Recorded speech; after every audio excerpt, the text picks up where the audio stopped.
So ನನಗೆ ನಮ್ಮೂರು ಒಂದು ಪ್ರೀತಿ ತುಂಬ ಆಪ್ತತೆ ಇತ್ತು. ಅದು ಒಂದೇ ಕಾರಣಕ್ಕೆ ನಾವು ಮಾಡಿದ್ವಿ, ಒಂದು ಮ್ಯಾಚ್ ಆಗುತ್ತೆ ಆ ಕಾರಣಕ್ಕೆ.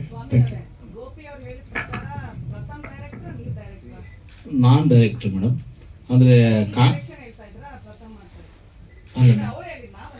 ಹೌದು ಪ್ರಥಮ್ ಏನು ಕಾಮಿಡಿ ಸ್ವಲ್ಪ ನನಗೆ ಟಚ್ ಕಮ್ಮಿ ಇತ್ತಲ್ಲ. ಕಾಮಿಡಿಲಿ ಏನಂದರೆ ಇಬ್ಬರು ಆರ್ಟಿಸ್ಟು ಹೊಂದ್ಕೋಬೇಕು, ಅವಾಗ ಕಾಮಿಡಿ ಜನ ನಗಕ್ಕೆ ಸಾಧ್ಯ. ಹಾಗಾಗಿ ಕೂತ್ಕೊಂಡೇ ಮಾತಾಡ್ತಿದ್ದೋ. ನಾನೇ ಡೈರೆಕ್ಟ್ರು. ನಂದಿದು 53ನೇ ಸಿನಿಮಾ. ಟೋಟಲ್ 58 ಸಿನಿಮಾ ಆಗಿದೆ. ಇದು ರಿಲೀಸ್ ಆಗ್ತಾ ಇರೋದು 53ನೇದು. ನಂಗೆ ಲಾಸ್ಟ್ ಕಂದೀಲ್ ಅನ್ನೋ ಸಿನಿಮಾ ಕೂಡ ನ್ಯಾಷನಲ್ ಅವಾರ್ಡ್ ಬಂದಿತ್ತು, ಅದಕ್ಕೂ ನಾನೇ ಕ್ಯಾಮ್ರಾಮನ್ನು. ಹಾಗಾಗಿ ಗೋಪಿ ಸರ್ ಎಲ್ಲ ಹೇಳಿದ್ರು, ಒಂದು ಹೇಳಲಿಲ್ಲ. ಲೇಟಾಗಿ ಮದುವೆ ಆದೆ, ನಂಗೆ ನಿಜ ಜೀವನದಲ್ಲೂ ರೀಲಲ್ಲಿ ಅಂದರು. ರೀಲಲ್ಲಿ ಏರಿಯಾ ವೈಸ್ ಒಂದು ಇರ್ತವೆ, ಅದು ಹೇಳಲಿಲ್ಲ. So thank you. ರಮೇಶ್ ಅವರು ಮಾತಾಡ್ತಾರೆ. ಸಿನಿಮಾದ ಹರೀಶ್ ರಾಜ್ ಜೊತೆಗೆ ಇನ್ನೊಂದು ಪವರ್ಫುಲ್ ಕಳನಟನ ಪಾತ್ರ ಮಾಡಿದ್ದಾರೆ, ಅವ್ರು ಮಾತಾಡ್ತಾರೆ.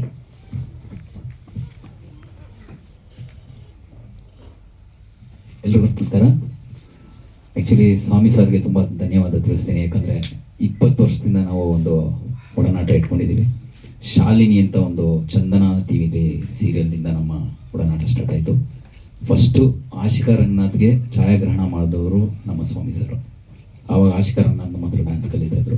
ಆವಾಗ ಅದರಲ್ಲಿ ಮೇಯ್ನ್ ಒಂದು ಸಾಂಗ್ಗೆ ಆಶಿಕಾ ರಂಗನಾಥ್ಗೆ ಸರ್ ಕ್ಯಾಮ್ರಾಮ್ಯಾನ್ ಆಗಿದ್ದರು.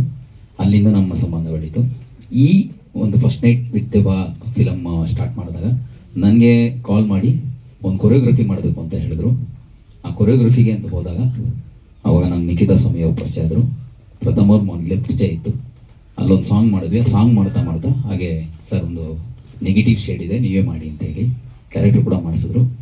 ನಿಜವಲ್ಲೂ ಅದ್ಭುತವಾಗಿ ಬಂದಿದೆ ಸಿನಿಮಾ. ದಯವಿಟ್ಟು ಈ ಚಿತ್ರಕ್ಕೆ ನಿಮ್ಮೆಲ್ಲರ ಸಹಕಾರ ಪ್ರೋತ್ಸಾಹ ಇರಲಿ ಅಂತ ಕೇಳ್ಕೊತ, ಏಪ್ರಿಲ್ 3ನೇ ತಾರೀಕು ಬರ್ತಾ ಇದೆ. ದಯವಿಟ್ಟು ಎಲ್ಲರೂ ಬಂದು ಚಿತ್ರಮಂದಿರದಲ್ಲಿ ನೋಡಲಿ ಅಂತ ಕೇಳ್ಕೊತ ನಾನು ಮಾತು ಮುಗಿಸ್ತೀನಿ. Thank you.